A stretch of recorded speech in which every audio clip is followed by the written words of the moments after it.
10 वर्ष IT मध्ये job केला. इवन तू लंडनमध्ये US मध्ये होती. तू एज्युकेशन फील्डमध्ये कशी आली? पैसे उभे कसे केले? म्हणजे शाळा चालू करणं म्हणजे माझ्या मते बरेचसे पैसे लागतात. काय केलं तुम्ही? आणि माझा भाऊ उभा राहिला, त्यांनी इन्व्हेस्ट केली. आम्ही स्वतःची आमची जमीन थोडीफार होती जी विकली आणि फॅमिलीमध्ये जेवढं काही सोनं होतं ते आम्ही बँकमध्ये मॉर्गेज केलं. पूर्ण 1 महिना इन्क्वायरीज येत होता जात होत्या, पण एकही ॲडमिशन कन्वर्ट झालं नव्हतं. करोडोची इन्व्हेस्टमेंट आणि एकही ॲडमिशन एका महिन्यात झालेलं नाहीये. असं तेव्हा वाटलं होतं का की आपण हे चुकीचं तर डिसिजन घेतलं नाहीये? वाटायचं, बऱ्याच वेळा वाटायचं. एप्रिल महिन्यामध्ये आमची शाळा सुरू होणारच होती, पण काही आमचे कॉन्फ्लिक्ट झाले ओनर बरोबर. त्यांची बिल्डिंग होती, आम्ही रेंटवरती होतो. अचानक त्यांनी आम्हाला सांगितलं की तुम्ही इथे कंटिन्यू नाही करू शकत. म्हणजे एवढं सोपं होतं का की लँड ओनर तुम्हाला म्हणाले की जावा आणि तुम्हाला जायला लागलं? काही लीगल बाइंडिंग असं काही? कदाचित आम्ही लिगॅलिटीमध्ये थोडंसं कमी पडलो का आमचं अग्रीमेंट स्ट्रॉंग नव्हतं आणि बॅक ऑफ द माइंड असं होतं की आपल्याला कोर्टाची पायरी नाही चढायची. या सगळ्या ट्रान्झिशनमध्ये तुमचा सगळ्यात मोठा लेसन काय होता? पीपल मॅनेजमेंट जे काही होतं त्या टीमवर्कमुळे होतं. तर हे एज्युकेशन आणि कमर्शियल ॲस्पेक्ट म्हणजे ॲज अ ऑन्टरप्रिनर तुम्हाला त्याच्यातनं पैसे पण कमवायचे, पण ॲट द सेम टाइम तुम्हाला एज्युकेशन पण द्यायचं आहे. हे कसं बॅलन्स करता तुम्ही?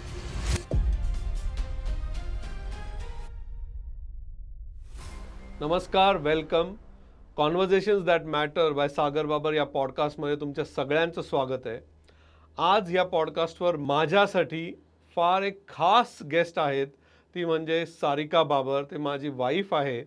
आज स्पेशल त्यांना मी इथे बोलवलं आहे कारण ते 2 सक्सेसफुल स्कूल्स चालवतात पुण्यामध्ये आणि एक NGO रन करतात. त्यांच्याशी आपण गप्पा मारणार आहे की स्कूल बिझनेस सोपा असतो, अवघड असतो. स्कूलमध्ये फंड्स कसे रेज करतात, स्कूलमध्ये टीचरची हायरिंग कशी होती, काय माइंडसेट लागतो स्कूल चालवायला, एवढं सोपं आहे का स्कूल चालवणं, त्यांचं विजन काय आहे, हे सगळं आपण त्यांच्याशी बोलणार आहे. मॅम नमस्कार, वेलकम. तुझं लहानपण कसं होतं? तेव्हापासूनच तुला बिझनेस करायचं डोक्यात होतं का असं काही नव्हतं? तू कसं होतं लहानपण? तर लहानपणी घरात खूप स्वतंत्र वातावरण होतं आणि वडील खूप प्रोग्रेसिव्ह थिंकर होते. त्यामुळे त्यांनी फ्रीडम दिला आम्हाला आणि शेती असल्यामुळे आमची फुलांची शेती होती. तर आम्ही फुलं विकायचो. जे कस्टमर घरी यायचे फुलं घ्यायला त्यांना आम्ही फुलं अशी द्यायचो विकत. आणि त्याचबरोबर एक्सपिरियन्शियल लर्निंग त्याला आपण म्हणतो, ते मी फार केलेलं आहे. म्हणजे इस्त्री करायला शिकले ते इस्त्रीवाल्याच्या दुकानात उभी राहून किंवा मटनवाल्याच्या सुद्धा दुकानात मी जाऊन उभी राहायचे की तो कसा कट करतोय किंवा तो किती देतोय, कितीला देतोय आणि काय प्रॉफिट कमवतोय, तो कितीला आणतोय. असे मी प्रश्न त्या दुकानदारांना करायचे. म्हणजे वाण्यापासून तर इस्त्रीवाल्यापासून तर जे काही आजूबाजूला होते बिझनेसेस त्यांच्यामध्ये मी जाऊन उभी राहून हे बघायचे. कुठल्या स्टँडर्ड पासून करायची तू? साधारण 4थी 5वी. 4थी 5वी पासूनच? हो हो. मग मला खूप आवडायचं ते जे काही करतात ते करताना बघायला खूप आवडायचं. अच्छा. पण तुला असं वाटतं का आज तू जे बिझनेस करते त्या सगळ्या लोकांकडनं तू जे शिकली आहेस त्याचा काहीतरी तुला इम्पॅक्ट झाला आहे किंवा अनकॉन्शियसली त्याच्यामुळं झालं आहे असं काही होतं?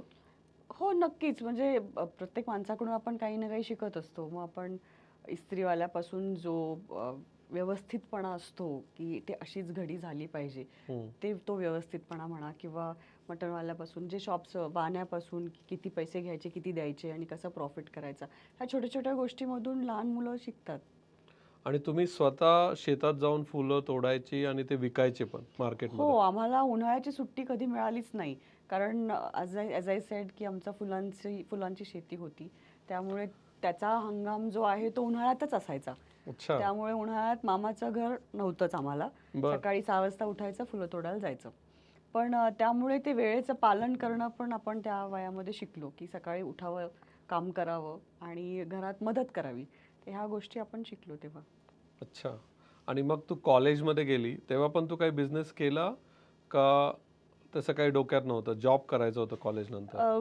एकच मोटिव्ह होता की अपॉर्च्युनिटी आली की काहीतरी करायचं. म्हणजे नाही म्हणायचं नाही. मग कॉलेजमध्ये असताना देखील क्लासेस घेणं छोट्या मुलांचे किंवा मग VCSला मी जेव्हा होते तेव्हा मी वर्सवेअर नावाच्या कंपनीत जॉब केला. मग पैसे किती मिळतात, काय काय मिळतं याचा विचार नाही केला कधी. अपॉर्च्युनिटी आली, त्यातून काहीतरी शिकायला मिळेल या उद्देशाने मी प्रत्येक जॉब जो आला तो अगदी टेलिमार्केटिंग सुद्धा केलेला आहे. मग तू 10 वर्ष IT मध्ये जॉब केला. इवन तू लंडनमध्ये 1 वर्ष होती, US मध्ये होती. हे सगळं IT मध्ये जॉब करून तू एज्युकेशन फील्डमध्ये कशी आली? IT मध्ये बऱ्याच देशांमध्ये आम्ही जॉब केला. मग UK असेल, डेन्मार्क असेल, US असेल, ह्या बऱ्याच देशांमध्ये जॉब केल्यानंतर प्रत्येक गृहिणीला मुलं सर्वात महत्त्वाची असतात असं आपण म्हणतो. तर तसंच माझ्याही बाबतीत झालं. माझा मोठा मुलगा झाल्यानंतर काही प्रायोरिटीज चेंज झाल्या. त्यामुळे आणि माझ्या सासऱ्यांना रिटायरमेंट नंतर एक शाळा सुरू करायची होती. त्यामुळे तो पहिला स्टेप एज्युकेशन फील्डमधला आणि त्यांच्यामुळेच आम्ही या क्षेत्रामध्ये आलो असं मी म्हणेल. पण एज्युकेशनच का? ॲज आय सेड माझ्या सासऱ्यांमुळेच आम्ही या क्षेत्रामध्ये असं काही ठरवलं नव्हतं की या क्षेत्रामध्ये यायचं किंवा IT सोडल्यानंतर हे करायचं असं काहीही ठरवलं नव्हतं. पण जशी अपॉर्च्युनिटी मिळाली तशी आम्ही घेत गेलो. म्हणजे विबग्योरमध्ये माझा पहिला जॉब एक प्री प्रायमरी टीचरचा होता. म्हणजे ITतली लाखोंची नोकरी सोडून अगदी हजारांच्या 10 आणि 14 हजाराच्या नोकरीवरती मी आले होते. पण तिथूनही शिकले, खूप काही शिकले. मग तुझ्या या IT च्या 10 वर्षाचा प्रवास, जो पण तू जॉब केला वेगवेगळ्या देशांमध्ये, ते तुला शाळेमध्ये कसा फायदा होतो त्याचा? तिथलं जे वातावरण आहे फारच फ्री आहे. म्हणजे संकोचितपणा अजिबात नाही आहे तिकडे आणि येणाऱ्या प्रत्येक पालकांशी जसे ती लोकं बोलतात. म्हणजे इथे कसं भारतामध्ये बघितलं तर प्रत्येक स्कूलमध्ये एक टाईमलाईन आहे की ह्याच वेळेत तुम्ही यायचं, असंच करायचं.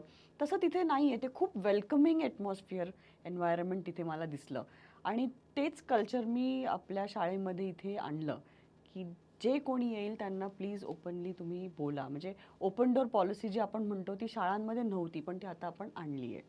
म्हणजे IT मधलं तू म्हणतेस की जे ओपन डोअर पॉलिसी येस, असते की मॅनेजरकडे कोण कधीही जाऊ शकतो, येस, बोलू शकतो, येस, तसं तू स्कूलमध्ये इम्प्लिमेंट केली येस. आहे. तर इथे शाळेतला छोटा मुलगा असो किंवा मोठा, तो डायरेक्ट प्रिन्सिपलच्या कॅबिनमध्ये येऊन त्याची मतं मांडू शकतो.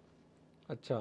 आणि पॅरेंट्स पण असे येऊ शकतात? येस, पेरेंट्स पण शक्यत आता आम्ही अपॉइंटमेंट घेऊन बोलवतो त्यांना, पण इमर्जन्सी काही असेल किंवा त्यांना जर काही बोलायचं असेल तर definitely it's open door policy. अच्छा. आता तू तुझी स्कूल चालू केलीस, तर पहिली स्कूल कुठे मगरपट्ट्यामध्ये तुम्ही चालू केली? पहिली माझ्या सासऱ्यांची स्कूल होती जी आलेगाव सारख्या एक छोट्याशा गावामध्ये आहे. तिथलं पॉप्युलेशन अगदी 5,000 आहे. पण ती पहिली स्कूल ओके. तिथूनच सुरुवात झाली. आणि जेव्हा ती तर एक NGO स्कूल होती, आणि जेव्हा तुम्ही एक आता कमर्शियल स्कूल चालू केली पुण्यामध्ये, तर काय होतं थॉट की पुण्यातच का चालू केली तुम्ही? पुण्यातच का? कारण आम्ही इथे राहतोय. म्हणजे जे काय म्हणा ब्रेड अँड बटर जे येतंय ते पुण्यात राहिल्यामुळे ITमुळे आपल्याला मिळालेलं आहे आणि मुलं इथे शिकतायत. त्यामुळे पुणे असं हे एक वातावरण खूप छान आहे इथे ॲडमिशन्स वगैरे. तर तुम्ही गावाकडे एक NGOला सपोर्ट केलं, तुम्ही स्कूल चालू केली. पण नेक्स्ट स्टेप काय केली तुम्ही? तर गावाकडे जी पहिली स्कूल स्टार्ट केली अम, ती ॲज आय सेड बाबांना रिटायरमेंट नंतर स्टार्ट करायचीच होती की जेणेकरून गावावरून जी मुलं गाव सोडून शहरात येतात शिकायला तसं होऊ नये, तिथेच ती मुलं शिकावीत या उद्देशाने त्यांनी ती स्कूल स्टार्ट केली. मग त्या च्या माध्यमातून आम्ही बारकावे सगळे शिकलो की लायझनिंग काय असतं, कोणाबरोबर लायझनिंग करावं लागतं, कुठल्या परमिशन्स लागतात किंवा रिक्रुटमेंट, टीचर्स रिक्रुटमेंट, ट्रान्सपोर्ट इत्यादी या बऱ्याच वेंडर्सचे कॉन्टॅक्ट करून मग त्या छोट्या छोट्या एक्सपिरियन्सेसमधून आम्ही शिकलो. तर IT क्षेत्रामधून शिक्षण क्षेत्रामध्ये येताना शिक्षण क्षेत्र जाणून घेण्यासाठी मी प्रथम एका स्कूलमध्ये प्री प्रायमरी टीचरची नोकरी सुरू केली. म्हणजे अगदी लहान मुलांना शिकवण्यापासून मी सुरुवात केली. तिथे स्पेशल मुलंसुद्धा होती माझ्या क्लासमध्ये. तर त्या शाळेमधून मी बरंच शिकले की लेसन प्लॅनिंग काय असतं किंवा रिक्रुटमेंट कसं करतात, हायरिंग काय असतं, कुठले कुठले वेंडर्स शाळेची अटॅच्ड असतात. मग यानंतर आम्ही स्पीकिंग ट्री एज्युकेशनल इन्स्टिट्यूट या नावाने एक कंपनी स्थापन केली. अच्छा. त्या कंपनी थ्रू आम्ही इतर शाळांना सेटअप करण्यास मदत केली. अच्छा. तर पहिली शाळा आम्हाला मिळाली ती बालेवाडी भागामध्ये होती आणि तिथे as a coordinator, as a counsellor me job पाहत होते सगळं. तर तिथे आम्ही इंटिरियरपासून काउन्सिलिंग, ॲडमिशन्स आणणं, वेगवेगळ्या प्रीस्कूलशी टायअप करणं, या सगळ्या गोष्टी त्या शाळेसाठी आम्ही केल्या. तर ती शाळा प्रथम शाळा होती स्पीकिंग ट्री इन्स्टिट्यूटनी जी सेटअप केली ती. आणि त्याच्यानंतर बऱ्याच शाळा आम्ही पुण्यामध्ये करायला मदत केली as a consultant. So as a consultant आम्ही करिक्युलम प्रोव्हाइड करायचो, टीचर्स ट्रेनिंग प्रोव्हाइड करायचो आणि त्यांना वेंडर मॅनेजमेंटसुद्धा आम्ही त्यांचं मॅनेज केलेलं आहे. तर अशा आम्ही बऱ्याच शाळा पुण्यामध्ये सेटअप करायला मदत केल्यानंतर फायनली आम्ही म्हणालो की आता आपली स्वतःची शाळा सुरू करायची वेळ आलेली आहे. तर मग तेव्हा क्लॅरा ग्लोबल स्कूल आम्ही त्याचं प्लॅनिंग सुरू केलं आणि लकीली पण स्वतःची शाळा करायची वेळ आली आहे असं कधी वाटलं आणि का वाटलं? म्हणजे एवढ्या शाळा स्थापन केल्यानंतर एक कॉन्फिडन्स जो येतो तो कॉन्फिडन्स आम्हाला आला आणि तेव्हाच आम्ही डिसाईड केलं की yes now we are ready to start our own school. अच्छा. आणि मग कुठे क्लॅरा ग्लोबल स्कूल तुम्ही स्टार्ट करायचं डिसाईड केलं. येस. मग ती कशी स्टोरी होती? म्हणजे काय झालं ते? कशी शाळा? काय करणार होते तुम्ही? काय होतं डोक्यामध्ये? स्वतःची शाळा सुरू करायची हे ठरलं होतं, हे स्वप्न पण होतं. पण त्यासाठी लागणारं भांडवल, इन्व्हेस्टमेंट, जागा, ह्या सगळ्या गोष्टींचा प्रश्नचिन्ह पुढे होतंच. पण जेव्हा तुम्ही काही ठरवता ना, तेव्हा देव बरोबर कोणाला ना कोणाला पाठवतो तुमच्याकडे आणि आमच्या बाबतीतही तसंच झालं. तर कुठलंही व्हेंचर सुरू करायच्या आधी आपल्याला त्या व्हेंचरबद्दल सगळी माहिती हवी असते. तर ह्या स्कूलमधून आणि इतर बाकीच्या स्कूलमधून सगळी माहिती आम्हाला मिळाली होती, की आता शाळा कशी चालवतात. तर ही माहिती मिळाल्यानंतर आम्ही ठरवलं, की बाबा आता आपली स्वतःची शाळा सुरू करण्यासाठी आपण सक्षम आहोत किंवा आपल्याला सगळी माहिती आहे. आणि आम्ही ठरवलं, की आता स्वतःची शाळा सुरू करायची. आणि एकदा आपण काही ठरवलं ना, तर ऑटोमॅटिक सगळ्या गोष्टी जुळून येतात. तर असंच एक मगरपट्टा भागामध्ये आम्हाला एक रेडीमेड शाळेची बिल्डिंग मिळाली. एक क्लायंट आले आणि त्यांनाही ती जागा द्यायची होती शाळेसाठी. तर ते क्लायंट आले, मग इन्व्हेस्टर्स आले आणि सगळं जुळून आलं. मग आम्ही 2016 मध्ये क्लॅरा ग्लोबल स्कूलची स्थापना केली. तुम्ही एकदम सहजपणे सांगताय की आम्ही पैसे उभे केले, है ना? आधीच नो हाव होतं, एक क्लायंट मिळाला, आम्ही शाळा चालू केली. पण पैसे उभे कसे केले? म्हणजे एक शाळा चालू करणं म्हणजे माझ्या मते बरेचसे पैसे लागतात. मग ते पैसे उभे कसे केले? आणि काय तुमच्याकडे होते पैसे? काय केलं तुम्ही? Very good question. सोपं नाही आहे फंड्स गोळा करणं आजच्या जगामध्ये. पण लोकेशन चांगलं असेल, तुमची आयडिया चांगली असेल आणि जर मार्केटमध्ये कळतंय की तिथे चालू शकते. कारण आम्ही जिथे शाळा सुरू केली तिथे ऑलरेडी एक शाळा सुरू होती. त्या शाळेला लागूनच आम्हाला जे लोकेशन मिळालं होतं. आणि फंड्सचं जर म्हणायचं तर ऑफकोर्स बँकेने आम्हाला खूप मदत केली. पण त्याबरोबर आमच्याकडे कोलॅटरल वगैरे काही नव्हते त्यावेळी. त्यामुळे बँककडून एवढा सपोर्ट नाही आला. पण लकीली देवाच्या कृपेने माझा भाऊ उभा राहिला. त्यालाही कुठेतरी इन्व्हेस्टमेंट करायची होती आणि त्याला हा प्रोजेक्ट खूप आवडला. कारण मगरपट्टा खूप प्राईम लोकेशन होतं. त्यामुळे त्यांनी इन्व्हेस्ट केली. आम्ही स्वतःची आमची जमीन थोडीफार होती जी विकली आणि त्याच्यामधून काही फंड्स उभे केले. कारण आम्हाला माहीत होतं की इथे शाळा चालणार. ॲज आय सेड ऑलरेडी एक शाळा शेजारी उभी होती आणि त्याच्या शेजारी आम्हाला सुरू करायची होती आणि CBSE शाळा सुरू करायचा आम्ही विचार केला. कारण CBSEला खूप डिमांड आहे. कारण मगरपट्टा जो आहे तो IT सेक्टर, ITचा भाग आहे आणि तिथे बरेच लोकं नॉर्थ, साऊथ या ठिकाणावरून येतात. त्यामुळे CBSE शाळेमधल्या मुलाला इतर कुठल्याही राज्यामध्ये सहजच ॲडमिशन मिळतं. त्यामुळे CBSEची शाळा सुरू करायचं आम्ही ठरवलं. पण तुम्ही जमीन विकली असं म्हणताय. तर जमीन विकताना काही फ्रेंड्स किंवा फॅमिलीमधून काही अपोज नाही झालं का, की कशासाठी जमीन विकताय? कारण सहसा कोणी जमीन विकून बिझनेस करत नाही. तर पूर्ण फॅमिलीनी सपोर्ट केला यामध्ये आणि सर्वांनी एकमताने निर्णय घेतला की आपण एक चांगलं काम करतोय तर आपण आपली जमीन नक्कीच विकूया. त्याचबरोबर आमच्या फॅमिलीमध्ये जेवढं काही सोनं होतं म्हणजे माझं असेल किंवा वहिनींचं असेल ते आम्ही विकलं नाही. यू शुड नोट दिस की विकलं नाही, ते आम्ही बँकमध्ये मॉर्गेज केलं. कारण त्याच्यामुळे आम्हाला फंड्स पण मिळाले आणि सोनंही तिथे आहे. त्यामुळे ते एक आम्ही नक्की केलं.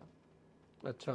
बोलता बोलता तुम्ही जस्ट म्हणाले की शेजारीच एक मोठी स्कूल होती आणि तिथे तुम्ही चालू केली. युजुअली लोक काय विचार करतात की शेजारी जर स्कूल असेल, म्हणजे शेजारी ऑलरेडी एक बिझनेस असेल, तर आपण तिथे जात नाही, आपण थोडा लांब जाऊन काढतो.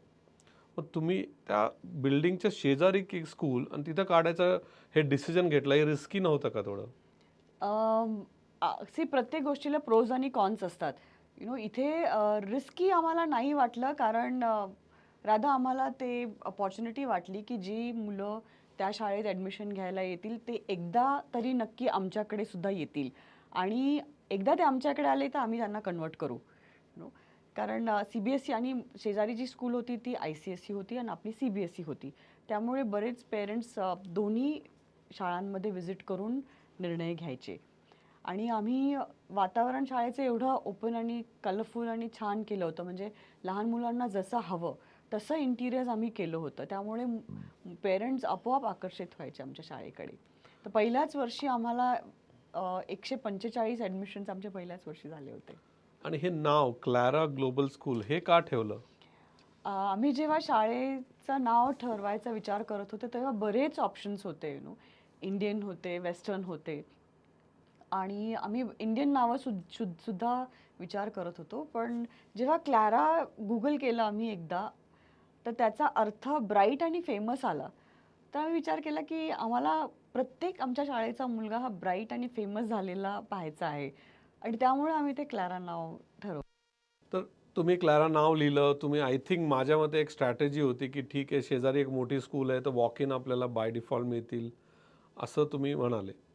नाव पहिलं ॲडमिशन तुमचं जेव्हा झालं, तेव्हा काय वाटलं होतं तुम्हाला? कसं होतं ते सगळं? तर आम्ही शाळा सुरू केली साधारण मार्चमध्ये. म्हणजे सगळे इंटिरियर वगैरे झाल्यानंतर जेव्हा आमचं ऑफिस रेडी झालं तेव्हा आम्ही काउन्सिलिंग करायला सुरुवात केली. तर पूर्ण 1 महिना इन्क्वायरीज येत होत्या जात होत्या, जवळजवळ 30-40 इन्क्वायरीज येऊन गेल्या होत्या, पण एकही ॲडमिशन कन्वर्ट झालं नव्हतं. त्यामुळे वातावरण खूप टेन्स झालं होतं की करोडोची इन्व्हेस्टमेंट आणि एकही ॲडमिशन एका महिन्यात झालेलं नाही आहे. पण आणि आम्ही शाळा सुरू करायचा जी वेळ होती, शाळा आम्ही जून महिन्यामध्ये सुरू करणार होतो, कारण साधारण 2 महिने लागतात. एक कमीत कमी 40 ते 50 मुलं शाळेमध्ये येऊन शाळा सुरू करण्यासाठी कमीत कमी 50 मुलं हवी असतात. मार्चपासून जे इन्क्वायरीज आलेल्या आहेत ते एप्रिलच्या पहिल्या आठवड्यापर्यंत एकही ॲडमिशन झालेलं नाही आहे. त्यामुळे खूप टेन्शन होतं. पण एप्रिलच्या पहिल्या आठवड्यामध्ये आम्हाला पहिलं ॲडमिशन आमचं आलं. आणि ती मुलगी अजूनही आमच्या शाळेमध्ये शिकतीये. तर ते आमचं पहिलं ॲडमिशन होतं आणि आम्ही लिटरली सेलिब्रेट केलं सगळ्यांनी. आम्ही जेवढे आमचे डायरेक्टर्स, ट्रस्टीज वगैरे जेवढे होतो, आम्ही सगळ्यांनी चहा कॉफी पिऊन तो दिवस आम्ही सेलिब्रेट केला. आणि हे टेन्शन का आलं होतं? म्हणजे रेंट जास्त होतं, काय होतं, म्हणजे टेन्शन का आलं होतं एवढं? नाही, रेंट होता, कन्स्ट्रक्शन आणि इंटिरियर्समध्ये करोडो रुपये इन्व्हेस्ट केलेले होते. 1 महिना इन्क्वायरीज चालू होत्या आणि तरीही कोणी कन्वर्ट होत नव्हतं. त्यामुळे टेन्शन होतं खूप. असं तेव्हा वाटलं होतं का की आपण हे चुकीचं तर डिसिजन घेतलं नाहीये? वाटायचं, बऱ्याच वेळा वाटायचं. पण एक होप पण होता, की जूनमध्ये शाळा सुरू होणार आहे, तर एप्रिलपर्यंत लोकं येतील, नक्की येतील, असाही होप होता. अच्छा. आणि मग आता तुम्ही जेव्हा शाळा चालू केली, त्याच्यामध्ये मगरपट्ट्यामध्ये पहिली शाळा चालू केली, त्याच्यानंतर तुमचं ऑपरेशन्स सगळं चालू झालं. पण ह्या शाळा जेव्हा तुम्ही चालू केली, त्याच्यामध्ये पैसे आणि ॲडमिशन सोडून अजून काय चॅलेंजेस होते तुमच्याकडे? नक्कीच बसला सर, कारण जसं आम्ही प्लॅन केलं होतं तसं कधी-कधी प्लॅनप्रमाणे होत नाही, कारण कन्स्ट्रक्शन कॉस्ट वाढलेली असते, लेबर कॉस्ट वाढलेली असते. त्यामुळे आम्हाला परत इन्व्हेस्ट करावे लागले काही. त्यामध्ये मित्रांनी आम्हाला खूप मदत केली आमच्या. काही मित्रांकडून आम्ही घेतले पैसे आणि इन्व्हेस्ट केले. तर ती एक मोठी हेल्प झाली.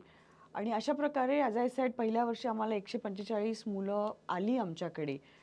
खूप चांगले टीचर्स, स्टाफ खूप छान आम्हाला रिक्रूट करता आला आणि शाळा खूप व्यवस्थित चाललेली होती. दुसऱ्या वर्षी आम्ही ऑलमोस्ट 437 ॲडमिशनपर्यंत पोचलो होतो. कारण नाव चांगलं झालं होतं. शाळेचे कलरफुल क्लासरूम्स वगैरे बघून पेरेंट्स अट्रॅक्ट होत होते. मुलांना छान वातावरण मिळत होतं. एक्स्ट्रा करिक्युलर ॲक्टिव्हिटीज खूप होत्या. त्यामुळे ॲडमिशन्स 437 पर्यंत आमचे जायला लागले होते दुसऱ्याच वर्षी. आणि सगळं व्यवस्थित सुरळीत असतानाच काही अशा गोष्टी घडायला लागल्या की मग आम्हाला धक्का बसायला लागला. म्हणजे काय झालं? धक्का बसायला लागला म्हणजे? तर शाळा एवढी छान सुरळीत चालू होती, स्टाफ लोकांना आवडत होता, पेरेंट्स खूप खुश होते आणि दुसऱ्याच वर्षी सर आम्ही ऑलमोस्ट 530-540 ॲडमिशनपर्यंत पोचलो होतो आणि शाळा एप्रिल महिन्यामध्ये सुरू करणारच होतो. CBSEची शाळा जनरली एप्रिल महिन्यामध्ये सुरू होते, तर एप्रिल महिन्यामध्ये आमची शाळा सुरू होणारच होती.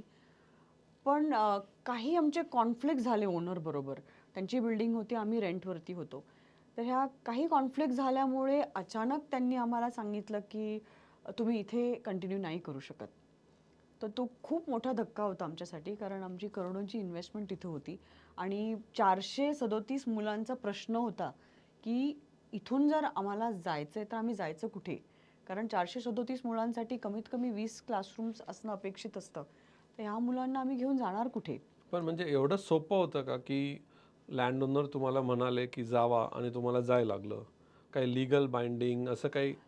सर फर्स्ट जनरेशन अंतरप्रेनर्स होतो आम्ही. आमची पहिलीच शाळा होती आणि कदाचित आम्ही लिगॅलिटीजमध्ये थोडंसं कमी पडलो, कारण आमचं अग्रीमेंट स्ट्रॉंग नव्हतं, त्यामुळे आम्ही स्टँड घेऊ शकलो नाही. आणि बॅक ऑफ द माइंड असं होतं की आपल्याला कोर्टाची पायरी नाही चढायची. आर्बिट्रेशन हा एकमेव पर्याय होता आमच्या पुढे, की जे आहे ते बोलून आपण सॉर्ट करायला पाहिजे. मग माझे वडील, ओनरचे भाऊ वगैरे अशी मोठी मंडळी एकत्र आली आणि थोड्या दिवसांच्या चर्चेने एक मार्ग काढला गेला त्याच्यामधून. पण आमच्यासाठी तो तरी चॅलेंजच होता, कारण त्यांनी जो काही मार्ग काढला होता, एक तर नक्की होतं की स्थलांतरित व्हावं लागेल आपल्याला. स्थलांतरित झाल्यानंतर मग कुठे जायचं? कुठे जागा मिळणार आपल्याला? एवढी मोठी शाळा परत पहिल्यापासून सुरू करायला, परत कन्स्ट्रक्शन करायला, परत सगळं इंटिरियर बसवायला खूप दिवस लागणार होते किंवा खूप प्लॅनिंग लागणार होतं. तर तो खूप मोठा चॅलेंज होता आमच्या पुढे. पण टीम खूप चांगली होती. म्हणजे जे टीचर्स, जो जो काही स्टाफ होता, ते सर्व आमच्याबरोबर उभे राहिले. आणि अगदी म्हणजे ॲन्सिलरी स्टाफपासून, वॉचमॅनपासून, teachers, head staff, management staff हे सगळे आमच्याबरोबर उभे राहिले सर.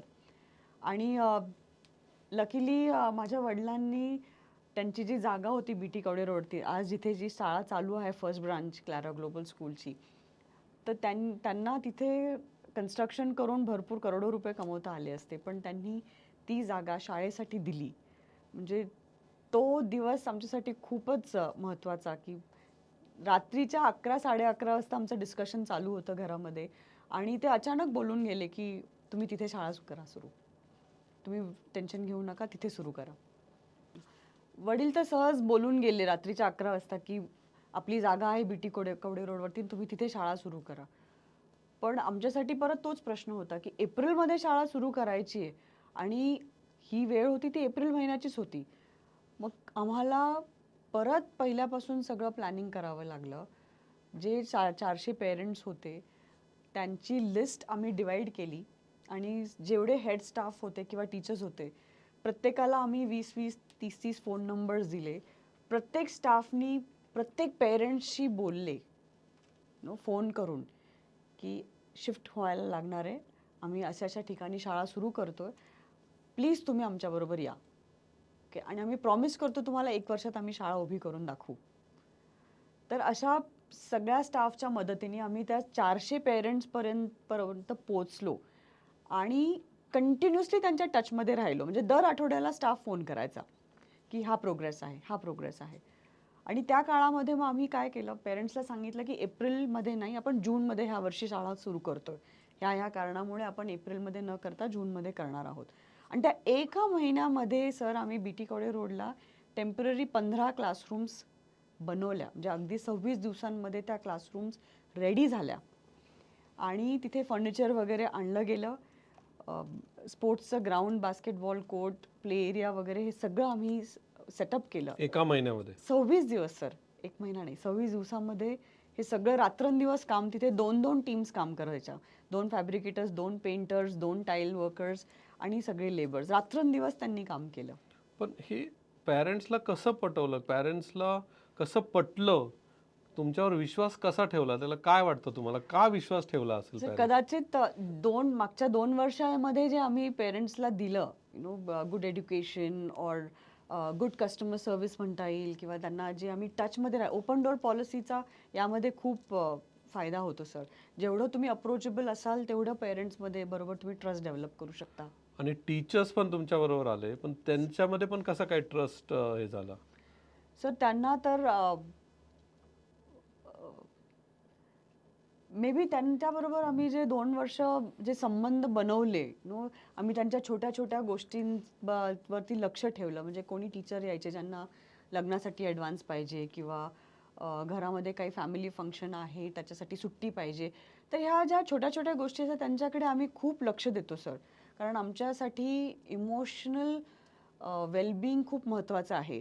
म्हणजे एखादी टीचर माझ्याकडे येऊन जर म्हटली की मॅडम मला आज यायची इच्छा नाही आहे, तरी आम्ही त्यांना सुट्टी देतो. म्हणजे कधी कधी एक ब्रेक खूप जरुरी असतो रोजच्या रुटीनपासून. तर ते आम्ही जाणतो आणि एम्प्लॉईजला तो आम्ही फ्रीडम दिलेला आहे की त्या दिवशी तुम्हाला वाटत नाही कामावर यायचं, येऊ नका. कारण ते येऊनही काम चांगलं होत नाही, मग असं होतं. मग ते 437 पैकी किती मुलं किंवा किती पॅरेंट्सनी ठरवलं की तुमच्याबरोबर एक छोट्याशा टेम्पररी स्कूलमध्ये यायचं? असं किती लोकांनी तुमच्यावर ट्रस्ट दाखवला? सर 310 लोकांनी आमच्याबरोबर ट्रस्ट दाखवला. म्हणजे तुम्ही आजही जर BT कवडे रोडच्या शाळेमध्ये आले तर आम्ही एक ट्री ऑफ ट्रस्ट पेंट केलेला आहे आणि तिथे त्या 310 मुलांची नावं लिहिलेली आहेत. अरे वा. आणि मग तुम्ही खरंच एका वर्षात नवीन बिल्डिंग बनवली, मोठी बिल्डिंग झालं तसं? Yes sir. I am glad to say that 1 वर्ष नाही पण 9 महिन्यामध्ये आम्ही ती बिल्डिंग उभी केली.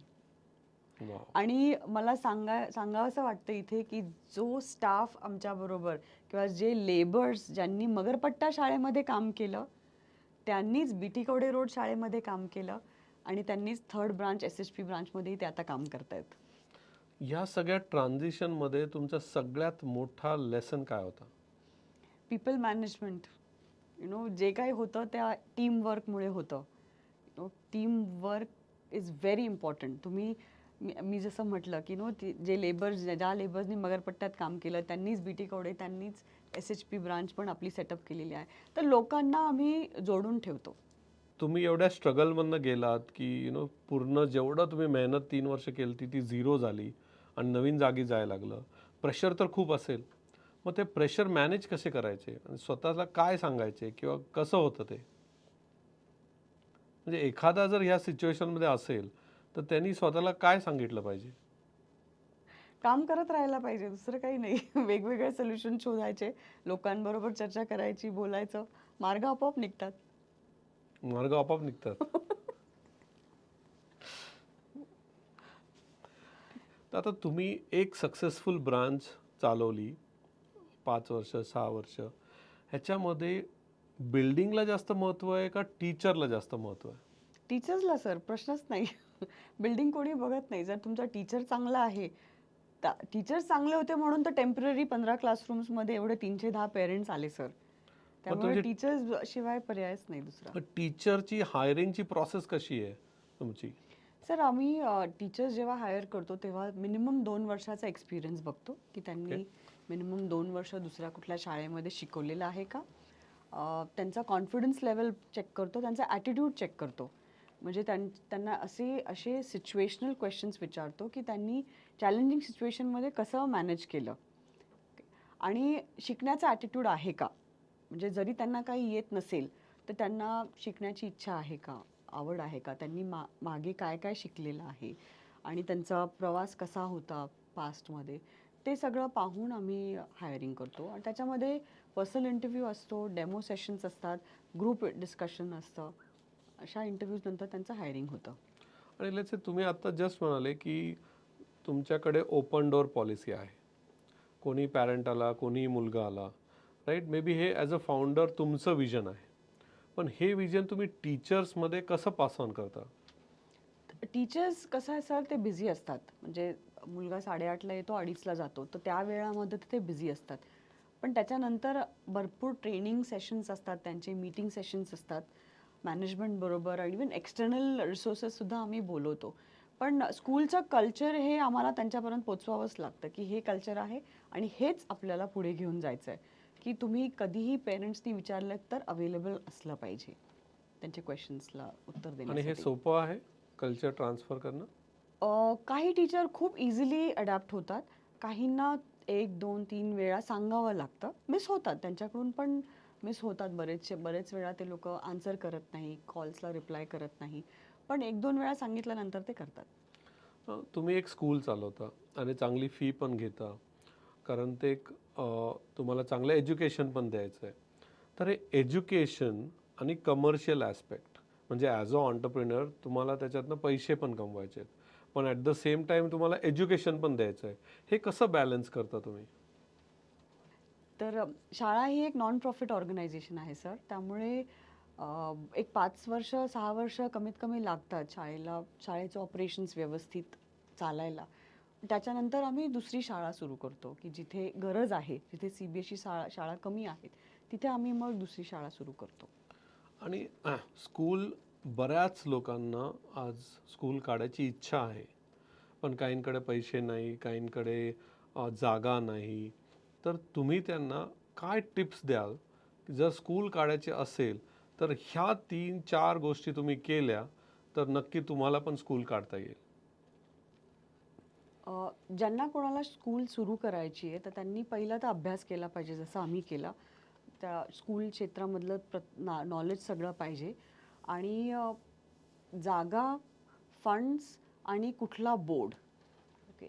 तर कुठल्या लोकेशनला कुठल्या बोर्डची शाळा व्यवस्थित चालू शकेल याचा सर्वे त्यांना करावा लागेल. ओके. तर म्हणजे रिसर्च हा खूप जरुरी आहे. रिसर्च खूप जरुरी आहे. आपण जागा आणि फंड्स हे लागतातच, हो. पण रिसर्च आधी करून थोडा अभ्यास हो. करा, असं तुम्ही म्हणता. येस. तर मी तर म्हणेल तुम्ही स्कूल चालवता, नॉन प्रॉफिट आहे, 2 स्कूल चालवता, 3 स्कूल चालवता, तरी पण माझ्यासाठी तुम्ही एक ऑन्टरप्रिनर आहात. तर तुम्ही एक वुमन ऑन्टरप्रिनरसाठी काय सल्ला द्याल, की त्यांना जर बिझनेस करायचा असेल, तर त्यांनी काय करायला पाहिजे? तर वुमन एंटरप्रेन्योर्सला जर घराबाहेर पडून काही करायचं असेल, तर त्यांनी फर्स्ट ऑफ ऑल घरामध्ये सपोर्ट सिस्टम बनवली पाहिजे, की तुमची मेड, कुक किंवा मुलांकडे लक्ष देण्यासाठी कोणी आहे का, ते बघायला पाहिजे आणि मगच तुम्ही घराबाहेर पडा. तरच तुम्ही मेंटली पीसफुल राहून व्यवस्थित तुमच्या कामाकडे लक्ष देऊ शकाल. ओके. ते पहिला खूप महत्त्वाचं आहे. दुसरं तुम्हाला घरातून पण सपोर्ट पाहिजे. म्हणजे फायनान्शियल सपोर्ट लागेल किंवा तुमचं नेटवर्क स्ट्रॉंग लागेल आणि तुमची आयडिया चांगली पाहिजे. तुम्ही पॅशनेट असलं पाहिजे त्या कामाच्या प्रती. तरच तुमचं काम व्यवस्थित होईल. अशी काय वुमन ऑन्टरप्रिनरकडे युनिक स्ट्रेंथ असते, जी कुणाकडे नसते असं तुम्हाला वाटतं? Sir, I think we are multitaskers. We can do multitasking. So we are able to manage everything at one time, whether it is finance or whether it is vendor management or whether it is customer service, we can do it all.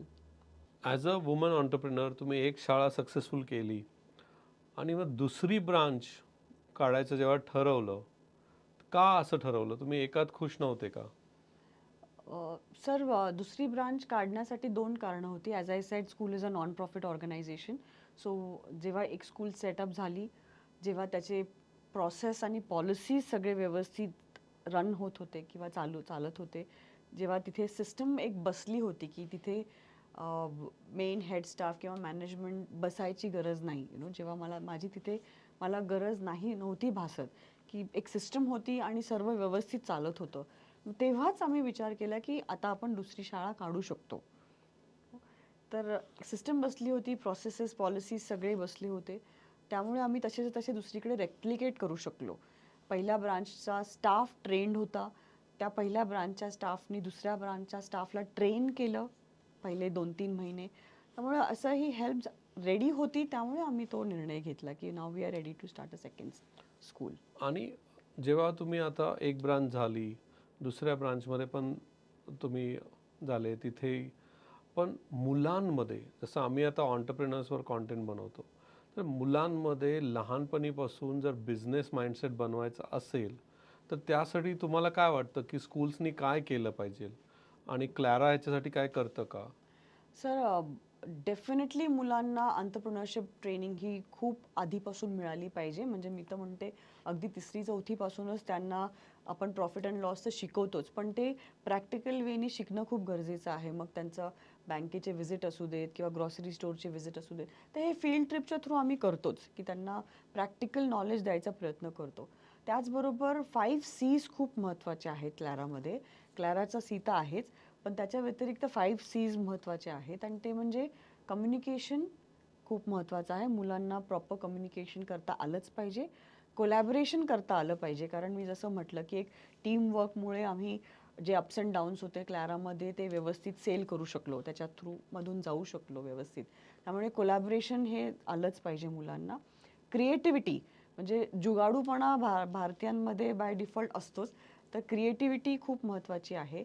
आणि critical thinking, की एखाद्या प्रॉब्लेमचे काय solutions असू शकतात, हे critical thinking जरुरी आहे. आणि 5th C most important is confidence. तर त्यांच्यामध्ये जर कॉन्फिडन्स नसेल तर ते काहीच करू शकणार नाही. त्यामुळे आणि कॉन्फिडन्स डेव्हलप करायचं काम आम्ही क्लॅरामध्ये करतो. आणि आय थिंक हे जे तुम्ही पाची सांगितले ते पाचीच्या पाची ऑन्टरप्रिनरला लागतात. ॲब्सोल्युटली लागतात. कारण team building, collaboration, confidence, creativity शिवाय बिझनेस होऊ शकत नाही. ॲब्सोल्युटली. मग तुम्ही क्लॅरामध्ये हे बिल्ड करण्यासाठी कॉन्शियस एफर्ट्स घेता. येस. असं काही एक्झाम्पल देऊ शकता का की कॉन्फिडन्स कसा वाढवता? सर, मुलांना स्टेज फिअर असतो बऱ्यापैकी, त्यामुळे स्टेज फिअर घालवण्यासाठी आम्ही त्यांना मल्टिपल अपॉर्च्युनिटीज देतो. म्हणजे स्पेशल असेंब्लीपासून भरपूर एक्स्ट्रा करिक्युलर ॲक्टिव्हिटीज आपल्या शाळेमध्ये असतात. English week, Marathi week, Hindi week, जेणेकरून मुलाला पुढे एक ऑडियन्सच्या पुढे येऊन बोलण्याची संधी मिळते. प्लस आपल्याकडे कोलॅबोरेटिव्ह ॲक्टिव्हिटीज असतात स्कूलमध्ये. म्हणजे कुठलीही कॉन्सेप्ट शिकवताना आम्ही ॲक्टिव्हिटीज घेतो, जेणेकरून एक मुलगा दुसऱ्या मुलाबरोबर चर्चा करतो. तर त्यामुळे त्यांचा कॉन्फिडन्स डेव्हलप होतो आणि त्यांना वेगवेगळ्या मुलांबरोबर बसण्याची, बोलण्याची संधी मिळते. शाळेमध्ये त्यांची बसायची जागा ही एक नसते. रोटेशनल बेसिसवरती त्यांची जागा बदलत असते एव्हरी डे. मग हे सगळं करत असताना तुम्हाला काही तुम्ही ट्रॅडिशनल गोष्टी करत नाही आहे शाळेत, है ना? मग त्याच्या वेळेस पॅरेंट येऊन तुम्हाला कधी म्हणतात का तुम्ही असंच का करताय, असं नाही करत आहे, तर असं तुम्ही हे कसं टॅकल करता? सर, आम्ही त्यांना समजावून सांगतो, की हे जे होतंय ते कशासाठी होतं आणि त्याचे काय फायदे आहेत. त्यामुळे ते कोऑपरेट करतात आपल्याबरोबर. असं तुम्ही कुठल्या मुलांना स्कूलमध्ये अकॅडमिक सोडून काय सपोर्ट करता का? सर, आम्ही मुलांसाठी खूप ॲक्टिव्हिटीज करतो स्कूलमध्ये. फील्ड ट्रिप तर मी तुम्हाला सांगितलंच, पण स्कूलमध्ये सब्जेक्ट्स व्यतिरिक्त फ्रायडे जो आहे आमचा, तो लाईफ स्किलसाठी खास रिझर्व्ड असतो. लाईफ स्किलमध्ये आम्ही मुलांना बेसिक गोष्टी, प्रॅक्टिकल गोष्टी शिकवतो. राईट फ्रॉम तुमचं ट्रेनचं तिकीट कसं बुक करायचं, तुमचा ब्लड रिपोर्ट कसा वाचायचा, किंवा एरोप्लेनचं तिकीट. फायनान्शियल लिटरसी खूप महत्त्वाचा भाग आहे. वोकेशनल ट्रेनिंग आम्ही देतो, म्हणजे ज्याच्यामध्ये तुमची इस्त्री कशी रिपेअर करायची किंवा मिक्सर कसा रिपेअर करायचा, गार्डनिंग शिकवतो, फोटोग्राफी शिकवतो. तर ह्या सगळ्या ॲक्टिव्हिटीज आम्ही त्यांना शिकवतो 6वीच्या पुढे. 6वी ते 6वी 10वी. पासूनच फोटोग्राफी येस, वगैरे शिकवता? Yes, yes, okay. I think त्यांनी 100% बिझनेस माइंडसेट बनत असेल येस, आणि आय एम शुअर की अजून मोर अँड मोर बिझनेसमॅन त्यातनं येस. बनतील. ज्या महाराष्ट्रामध्ये महिला आहेत आपल्याकडे, त्यांना काही छोटे बिझनेसेस करायचे आहेत, त्यांच्यासाठी तुम्ही काय सल्ला द्याल? त्यांनी दे शुड थिंक बिग. एक तर त्यांनी मोठा विचार केला पाहिजे. त्यांना कसं स्केल करता येईल याचा विचार केला पाहिजे. फंड्स अवेलेबल होतील.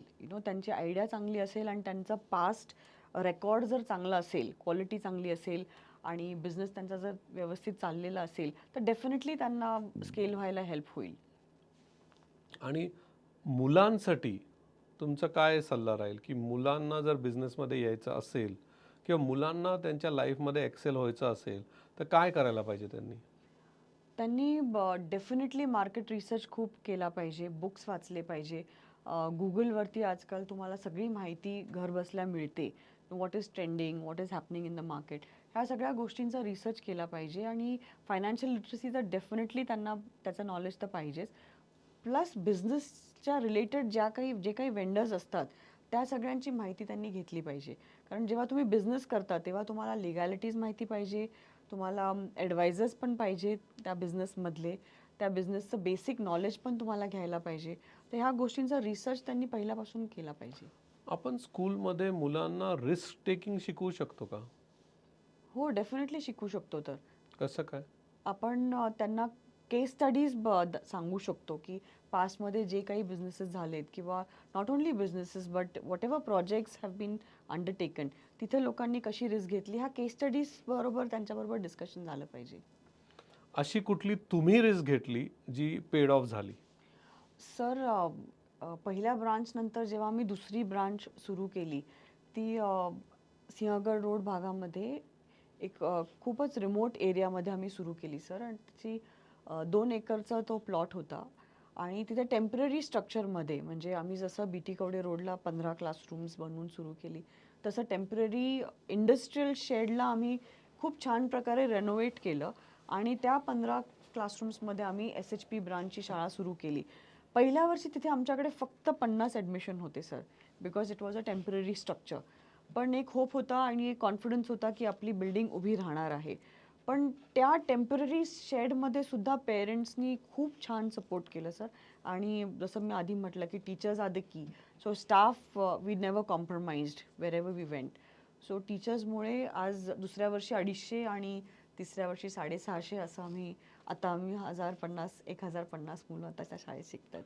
तर म्हणजे तुम्ही एवढी मोठी रिस्क घेतली, 50 मुलांबरोबर पण स्कूल चालू केली. येस सर 50 मुलं म्हणजे जेव्हा आम्ही 15 जूनला शाळा सुरू करायची 15 जून 2022 ही आम्ही तारीख ठरवली होती की या दिवशी आम्ही शाळा सुरू करायची. पण त्याच्या आदल्या 14 तारखेपर्यंत फक्त 50 ॲडमिशन झाले होते. त्यामुळे कुठेतरी स्टाफ म्हणायचा मॅम आपण पुढे ढकलूयात का तारीख. पण मी सेड नो 50 तर 50 आपण सुरू करायचे. त्यामुळे त्या डेडलाईनला आम्ही चुकवलं नाही. पण 15 जूनला आम्ही शाळा सुरू केली.